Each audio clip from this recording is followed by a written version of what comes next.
She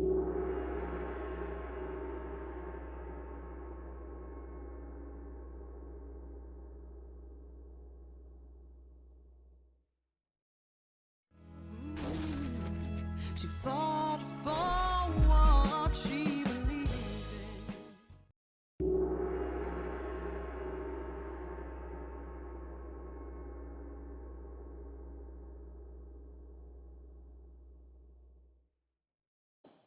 I know you're an attorney. Why don't you introduce yourself and explain what type of law you practice and your experience and that kind of thing, so my viewers know who you are. Okay, my name is Jerry Steering, like a steering wheel, S-T-E-E-R-I-N-G. My grandfather made up that name because in the 20s, if you're Jewish, you couldn't get a job in the auto industry in Detroit. It wasn't ethnic pride, it was ethnic hide. Yeah, exactly. Yeah. Exactly. Right. So, exactly. right, but you know, that's the way it was then. Mm-hmm. Anyway, I'm from Western New York. And I ended up going to law school at the University of Georgia. Mm-hmm. Graduated in 1984. Became a member of the Georgia Bar in 1984. Moved to California in 1986. Became a member of the California Bar in 1986. I didn't go to law school to sue cops. Mm-hmm. I went there to be an ambulance chaser and go do criminal cases and PI. Personal injury. Okay. Mm-hmm. Yeah, just a small, a regular guy who does this, maybe himself and maybe a partner. Hang up a shingle. Associates. Yeah. Okay. Well, just do, auto crashes and personal injury stuff that you really don't have to do too much on. You can just, most of those cases, you just send a letter to the insurance company with your doctor records and your doctor bills, and most of them do this. Yeah, when you see like, the big advertisers on TV, whether it's like Jacob and Brownie or Jacoby and Myers, right. Those like they were around when I was a kid. Jacoby and Myers. They were, like early, I think 72. Jacoby and Myers. I remember growing up listening to their commercials on TV. They're still around. I saw their billboard on the 57. Like Sweet James and Burger. They know what they're doing. Well, what they do is they take in the cases, they try to settle them without having to file a lawsuit. Right. Which you can do. It's like, if there's a rare and auto collision, it's not a big battle as to who's at fault the darn thing. Right. Okay, so then it's just, volume. The doctor bills, whatever. And then if they got to go fight over it, then they give it to somebody else and they get a piece of the action. They get a third referral fee. A referral fee. Whatever it is, whatever the referral fee. So how did you get into suing cops? What's the... Well, I came to California in 86. And there was a case with Laguna Beach. And it was a mace case. It wasn't pepper spray. Pepper spray didn't exist then. It was just mace. Okay. Tear gas, concentrated tear gas. And there was a lady who was going through an acute divorce. An acute divorce is like, okay, start tonight, right now. And I'm grabbing this kid, you're grabbing that kid. Wow. And so the husband grabbed the kid and took it to his brother's house. And so the mom was storming in the brother's house to go grab her kid back. And there's no custody order or anything like that. It's an immediate thing. It's not like you call the court and ask if you could file some kind of petition. But this just happened to these people. Mm-hmm. So is it a crime for the mom to run into the brother-in-law's house if the father absconded with the child in derogation of the mother's parental possessory rights of the child and custody rights? And it's not that easy a question. You're allowed in this state and every other state, there's something called the necessity defense or the defense of duress. And what it says is that it's not a crime to do what would otherwise be a violation of the criminal law if you're doing it to avoid some great evil. And that's kind of up to the jury, but I'll just give you an extreme example. You're walking down an alley, and there's condos next to you, and they're at ground level, and you just decide to go dive through somebody's window. Well, can you do that? No, it's a 602.5, which is entering somebody's place without their consent, and then 594 vandalism. can't just do that. But if you're walking down the alley and somebody starts shooting machine gun bullets at you, you can dive through the window and it's not a crime. Got it. Okay, if I take my bulldozer and I knock your house down, I'm usually in a lot of trouble with the old district attorney's office and the local police department.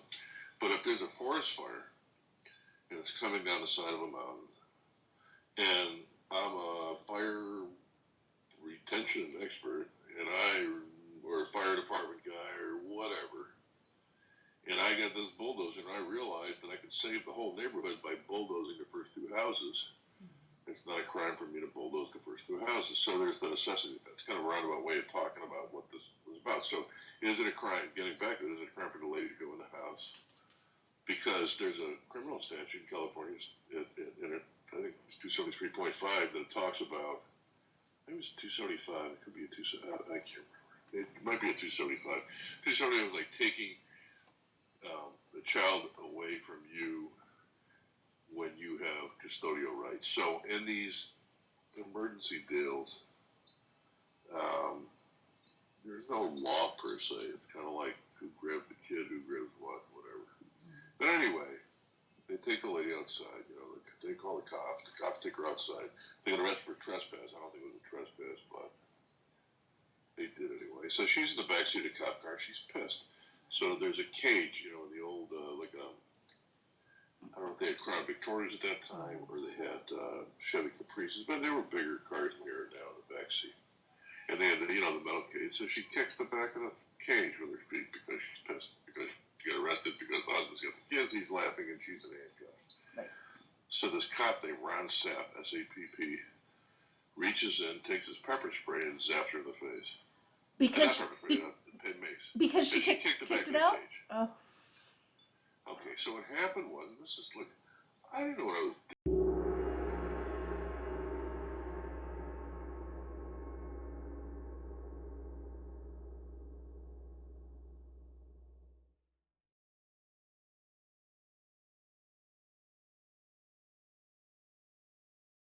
Look, a lady walked, I had no idea. A lady walked in my office, and I've got all these, I've been around, so I've got, my office is bookshelves and all the books of the reporters.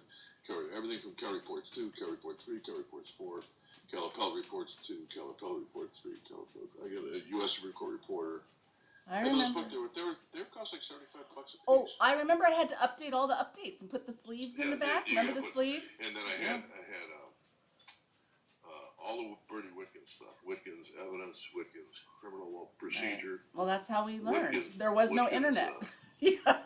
Right, and so you got to buy pocket parts for all Bernie Witkins. I was in charge of putting the pocket parts in. I remember. Yeah. So some lady walks in my office and says, she looks at all the books on the wall, like a zillion of them, all the reporters, they all want numbers and like that. She says, did you read all those books? And I said, ma'am, in order to pass the California bar exam, you got to memorize all those books. She probably gave you a tip. All that. That was a lot of fun. I had a little fun. I was having a little fun with it. Yeah.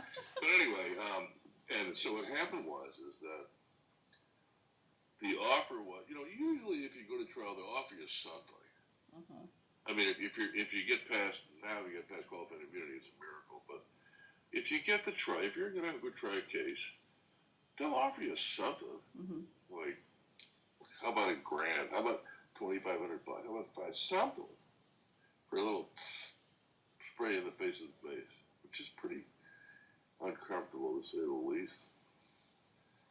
And their offer was go blank yourself. That was the offer. Go blank yourself.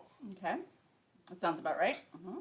And their defense was that the officer, Sapp, was following Laguna Beach policy because the policy, it was a written policy about macing people.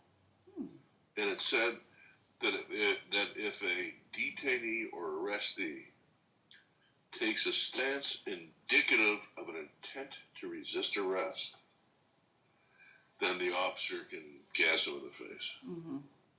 And the jury, this is, I'll tell you the significance of it in a minute, but and the jury found that, yes, the officer was following the city policy, and that the city policy violated the Fourth Amendment's proscription against unreasonable seizures of persons. Good. Was I no woman in this life? Short upon the earth now was her time. Of all the seeds she'd sown, and the people she had known, deeply did she touch the soul of mine. She called a spade a spade. She stood on the edge of reason, and even faced with death until her final dying breath. She fought for